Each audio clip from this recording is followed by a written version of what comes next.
Olá pessoal, estamos aqui mais uma vez. Aqui quem fala é o Rick da Terra A117 com uma convidada especial, a professora Suelen. Diga oi, Suelen. Tudo bem, pessoal? Estou muito feliz em estar aqui. Adoro o Rick. Eu acho que essa iniciativa dele é bem interessante de abrir esse espaço aqui. Olha, muito obrigado. Podemos começar aqui o podcast já falando que professora Suelen, esse áudio pode ser ouvido em qualquer plataforma aí. Então você pode ser ouvido até por pessoas que você nem conhece. Então eu não sei o que saber disso, né? Mas hoje nesse podcast vamos estar tratando sobre um assunto muito importante aí, que está decorrendo, mas é um assunto que acontece desde lá atrás, que é sobre o racismo, principalmente sobre o movimento Black Lives Matter, Vidas Negras Importam. Para quem não sabe, que provavelmente é quem não acompanha as aulas da professora Suelen, que não é da minha escola, né? Mas a professora Suelen era historiadora, correto, professora? Sim, sou historiadora, trabalho na rede faz quase 10 anos e também sou ativista feminista. Nós também, né, professora? Somos ativistas feministas, antirracistas. E se fosse falar tudo que a gente é contra, as coisas ruins, né? Ia ficar o dia inteiro falando aqui, né? Com Bom, certeza. mas antes de começarmos a falar sobre o racismo, sobre todo esse movimento, nós temos que começar a falar do início, né? O início, de onde que surgiu. Eu vou. Você corta essa parte depois. Beleza. Bom, então vamos começar aqui. O primeiro tópico aqui de racismo seria os estereótipos que as pessoas constroem, que é algo totalmente natural e que foi feita várias pesquisas sobre, que desde o início o cérebro da pessoa é condicionado a acreditar, a selecionar e dividir os tipos de pessoas, os tipos de objeto, animais, etc., por grupos. Essa é algo que ninguém pode escapar, isso é algo que todo mundo está fadado a ter esses estereótipos, a separar esses estereótipos. E, bom, dentre vários fatores, dentre esses fatores de estereótipo e dentre outros vários e vários, surgiu o que você já deve ter estudado na aula de história, que é a escravidão, que aconteceu em todo o mundo. Em todo o mundo, a escravidão foi uma das principais partes de mão de obra. E estamos aqui com a professora Suelen para nos contar sobre a escravidão no Brasil, porque a partir desse início de escravidão que é muito que acontece muito o racismo do Brasil. A partir da escravidão, a escravidão é um dos meios que se estabeleceu a raiz do racismo no Brasil. Então, professor Suelen, se você puder aí, conte-nos um pouco sobre a escravidão no Brasil. Então, Rick, antes da gente começar a falar de escravidão no Brasil, é importante que fique claro que a escravidão não inicia no Brasil, né? Nós temos um processo de escravidão desde a antiguidade, onde as pessoas faziam de escravos os seus prisioneiros de guerra, ou escravidão por dívida e tudo mais. Então, a escravidão não é algo do Brasil. Porém, a diferença no nosso processo de escravidão é que houve uma mercantilização desses escravos. Então, basicamente, os portugueses compravam esses escravos na África, já escravizados por essa condição de prisioneiros de guerra. Então, esses escravos eles eram comercializados, eram vendidos para os portugueses, que por sua vez traziam esses escravos para trabalhar nas colônias, né? E comercializava também, porque tinha o tráfico dentro da colônia, né? Então, essa é a diferença. É quando você tem um estímulo a essa prática, essa comercialização que é chamada de tráfico internacional de escravos, né? Tráfico intercontinental. Então essa é a diferença.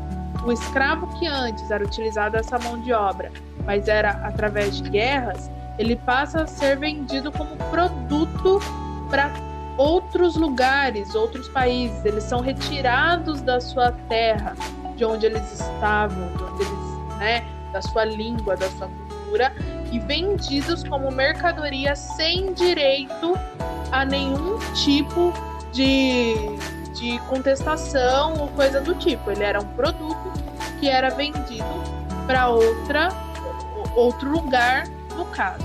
E quando ele chegava aqui no Brasil, era muito comum que eles viessem de diferentes lugares da África. Porque quando a gente fala África, é muito importante porque o pessoal tem essa visão de que a África é um país, né? A gente não pode esquecer que é um continente.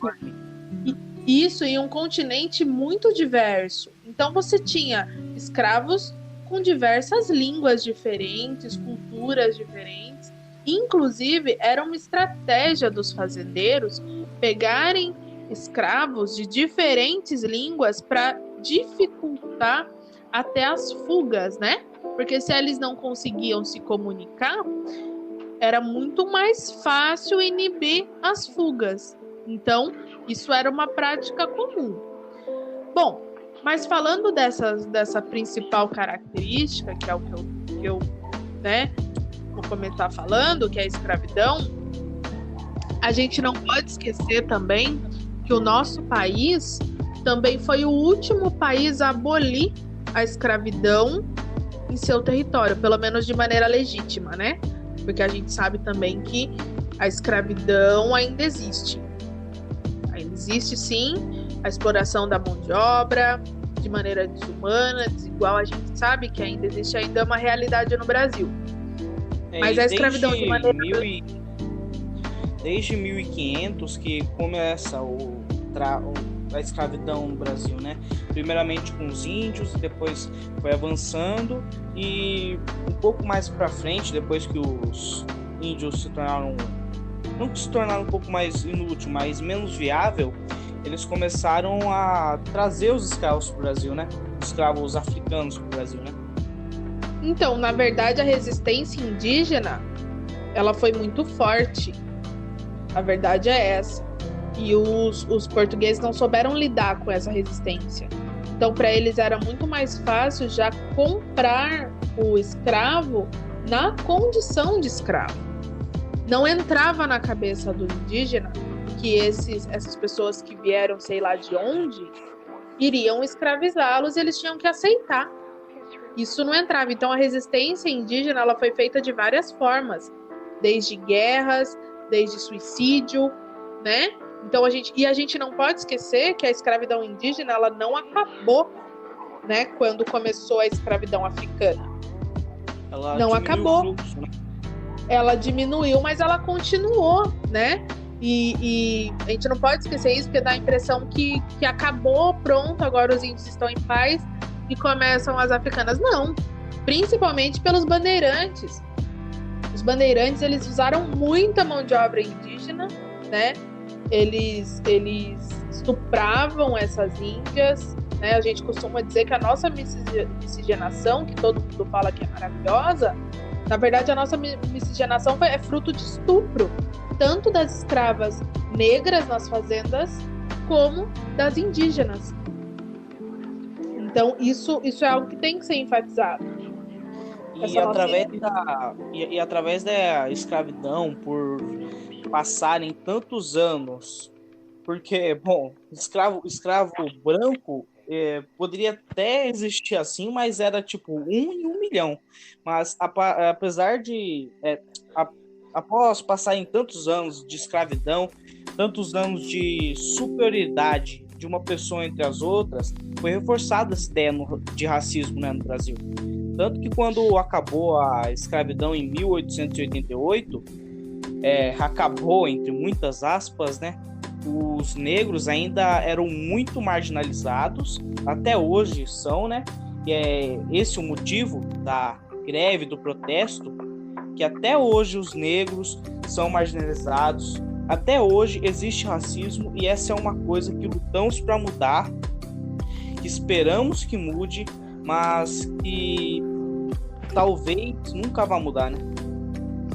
Então, Rick, eu acho que dentro desse contexto que você falou, eu acho que nunca foi tão necessário se estudar história para compreender, né? Nunca se foi tão importante. Por quê? Dentro disso que a gente está falando, que é com base em documentos históricos, importante que se diga, nunca foi tão necessário falar também de privilégio, né? O pessoal tá com uma onda aí de falar de racismo branco. Eu duvido que qualquer pessoa branca passando a noite na rua enfrenta a mesma coisa que um negro, que é a pessoa olhando com desconfiança, de repente acelerando o passo porque vê um negro atrás de você. Então, uma coisa interessante é que eu estava estudando aqui, né? Pesquisei bastante sobre o assunto e tem uma coisa chamada racismo estrutural, que seria um racismo que já vem dentro das pessoas. Que como estamos tratando aqui da escravidão, que seria um racismo passado de geração em geração. Tanto que quando um juiz ou alguma outra pessoa vai avaliar alguém, dizem que é melhor a pessoa até não tomar um sol para ficar mais com a pele pálida. Olha que absurdo. Mas olha, pensa aqui. Esse racismo estrutural é o que a gente explica historicamente.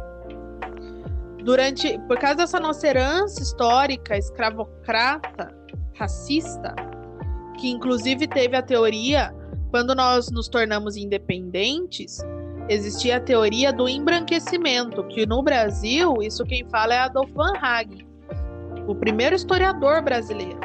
Ele levanta a bandeira de que para que nós pudéssemos ser um país civilizados, nós teríamos que embranquecer a nossa sociedade. Ou seja, estimular a vinda de imigrantes europeus para tornar a nossa sociedade de pele clara. Isso é uma teoria extremamente racista. Oi? E olha que era um historiador, né?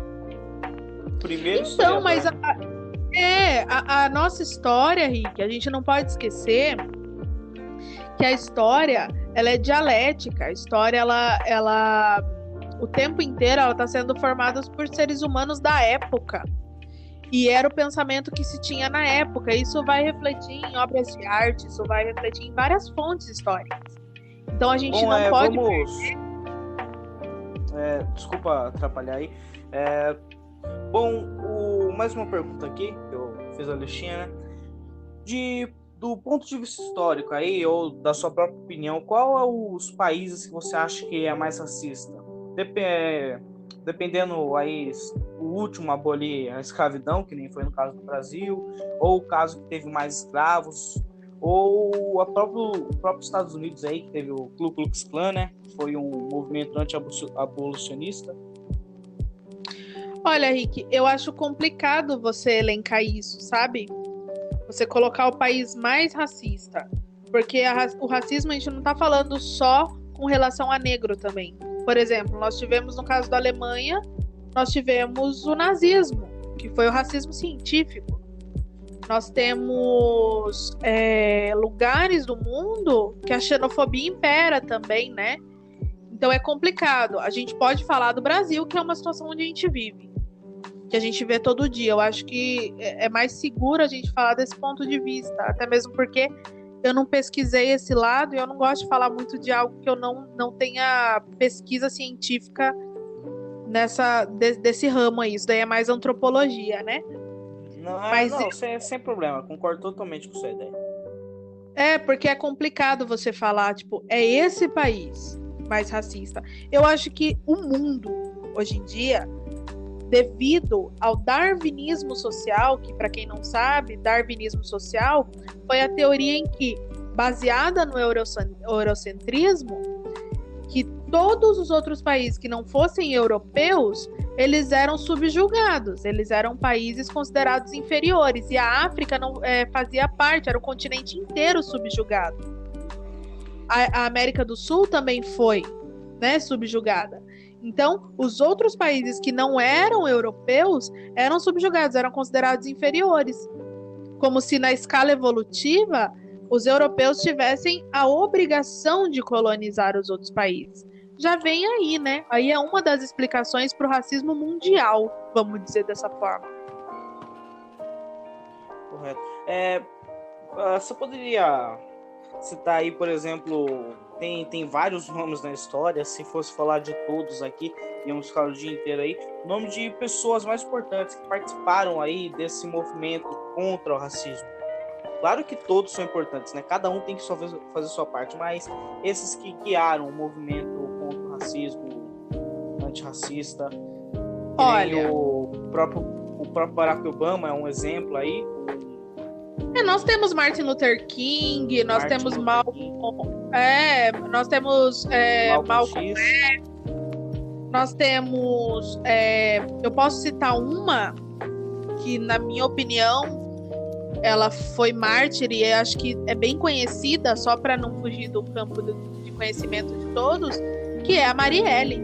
Eu acho que uma mulher negra, né? Uma mulher que foi assassinada pelos seus ideais, que era uma negra que estava no poder. Quando você tem um negro na condição de poder, você incomoda, né? E ela foi assassinada, sim, por reivindicações antirracistas, antimisóginas, né? Que é a questão uma feminista que estava aí no poder. Ela é uma pessoa que a gente pode, sim, elencar, e brasileira, né? Principalmente. Aí você tem Dandara do Brasil, você tem Zumbi dos Palmares. Da questão de luta pelos negros, tem muito. Tem muito. Infelizmente, não é tão divulgado como os atos heróicos dos brancos, né? Porque, mais uma vez, é a questão do racismo estrutural, né? Sim, que por mais que a pessoa sem ter consciência assim, ela acaba julgando, né? Por exemplo, uma pessoa que está mexendo no celular, simplesmente senta num banco ali, pode ser de ônibus, etc. E às vezes, por sentar uma pessoa negra do lado, por mais que ela não perceba, inconscientemente, ela já se afasta um pouco do lado. E se sendo uma pessoa branca, ela fica mais confortável e não faz nada, ou só senta. E para mim seria uma ideia assim, que às vezes eu até chego a pensar, refletir assim, será que eu tô sendo racista ou apenas estou me cuidando? Porque às vezes eu vejo uma pessoa na rua assim, sem pensar, eu já me afasto um pouco, porque hoje em dia, como tá perigoso aí, né? E depois eu penso, será que eu julguei aquela pessoa assim, foi tão rápido, nem deu tempo para eu ver qual é a cor da pessoa? Será que eu acabei julgando ela, ou quando eu falo alguma coisa com uma pessoa, será que eu julgo que a partir do momento que eu aprendi sobre isso, que as pessoas que são racistas, mesmo sem querer, por causa desse racismo estrutural, eu fico pensando, você também pensa às vezes assim? Olha, Rick, essa sua observação é bem interessante, porque foi igual você falou, tem coisa que faz parte, tá fazendo parte por quê? Porque é uma herança porca que nós tivemos, né? É uma herança histórica, que como a marginalização dos negros, a maioria dos negros foi marginalizado, muitos sim recorreram à criminalidade porque era o que se tinha na época, e enfim, daí nós vamos ter que debater uma série de coisas. A gente automaticamente tem essa reação. Porém, é por isso que nós estamos discutindo. É para que você, igual você fez, você teve um momento de parar e refletir. Será que eu fui racista? Só de você ter tido essa reação já é uma evolução. Então as pessoas têm que se debater esse tema, têm que se falar sobre, têm que refletir sim, que nem tudo é natural. Nem tudo, não é porque eu fui condicionada a fazer isso, que isso é o correto e eu vou manter dessa forma. Não, a gente tem que rever o nosso olhar. A verdade é essa, do mesmo jeito que acontece com o feminismo, com as piadas machistas, coisas do tipo que tem sido visto como algo natural, que na verdade você tem que rever o seu olhar, porque você está perpetuando uma teoria errada, discriminatória. Sim, esse racismo estrutural aqui, aproveitando um pouco mais, ele está implantado, né, na cultura das pessoas, que pode ser através de expressões, piadas ou até algumas mínimas escolhas que elas escolhem no seu dia a dia, né? Sim, isso mesmo. Só para não deixar de lado aqui, que eu acabei anotando uma frase de Martin Luther King, que foi aí um dos representantes, né, norte-americano do movimento antirracismo, né? O antirracismo, que é: eu tenho um sonho de ver meus filhos sendo julgados por sua personalidade, não pela sua cor ou pela cor da sua pele. Eu achei essa frase muito interessante, né? Porque esse eu tenho um sonho faz parte do discurso que seria o discurso eleitoral dele, né? Aliás, para você ouvinte que tenha essa curiosidade, o discurso Eu Tenho um Sonho, de Martin Luther King, pesquise lá, que é muito top. Então, o Martin Luther King, ele é um dos grandes expoentes justamente porque esse discurso ficou épico, porque foi utilizado como os lemas do movimento negro norte-americano, né? E ele foi um dos expoentes justamente por isso. E essa questão do sonho é que o sonho ainda não acabou, né? Olha o que nós estamos fazendo agora nesse momento, né? Quanto tempo depois nós ainda estamos discutindo a mesma pauta? Porque é uma questão complicada, uma questão que ainda não foi extinta e talvez nunca se esgote, né? Até o pessoal tem uma polêmica em cima do Dia da Consciência Negra, que não deveria existir, porque a consciência humana só existe o Dia da Consciência Negra porque ainda existe racismo. E você falar que não existe racismo é tampar o sol com a peneira. É não estar consciente dos problemas que o seu país enfrenta, das desigualdades. Você falar que os direitos são os mesmos, você está sendo hipócrita, né? Isso é uma coisa interessante você citar, que sim, todas as vidas são importantes, mas por que Black Lives Matter? Porque é esse grupo social, esse grupo que sofre mais. Porque se você pegar toda a história, quem sofreu mais não foi os brancos, né, os ricos, os donos de terra. Foi os pobres, os de cor diferente, os que foram realmente excluídos. Por isso que é Black Lives Matter. Porque se fosse todas as vidas importam, os brancos, as pessoas que estão ali, que são racistas, que têm esse pensamento, iam ficar confortáveis, elas não iam se sentir incomodadas, porque todas as vidas importam. Mas agora, quando pegamos uma classe social menor, uma classe que realmente está sendo prejudicada, e colocamos aí em pauta, queremos lutar contra essa coisa que prejudica a classe, daí incomoda mais, né? Por isso que é Black Lives Matter. Então, e até pegando esse gancho, porque é interessante, porque no Brasil, várias vezes, nós nos deparamos com, às vezes, como é que fala? Invasões que acontecem, né? Na favela e tudo mais. A gente tem tiroteio, que negros morrem, que são confundidos com guarda-chuva, é confundido com fuzil, né? E no Brasil isso infelizmente é comum. E a gente tem um movimento agora internacional que parece que teve muito mais adepto dos brasileiros do que os próprios gritos desses brasileiros que já tinha acontecido anteriormente. Então a gente tem que rever isso também, sabe? Até que ponto você tá levantando a bandeira, você, quando eu falo, é todos nós, tá? Você tá levantando a bandeira agora de uma campanha internacional, ou você tá fazendo isso só porque é modinha e, na verdade, na hora de defender aquele menor que foi baleado na favela e é negro e é descriminalizado, ou falar que a cotas é mimimi e é privilégio para os negros, você se cala. Você acha que é besteira. Então, a vida norte-americana também não vale mais do que a nossa. Isso tem que ficar claro, sabe? Isso tem que ficar bem, bem claro. Porque o brasileiro, ele tem essa tendência, né? Sim, uma coisa também que eu não tenho que deixar, não posso deixar de falar aqui, é que você que quer saber aí, você é o nosso ouvinte que está aí do outro lado, quiser umas dicas aí para sua quarentena de filmes com tema sobre racismo, tem uns muito bom, que é Bem-vindo a Marley Grummond, que é de um médico, que ele é africano, desculpa, eu não lembro exatamente de que lugar da África que ele é, que são muitos países dentro da África.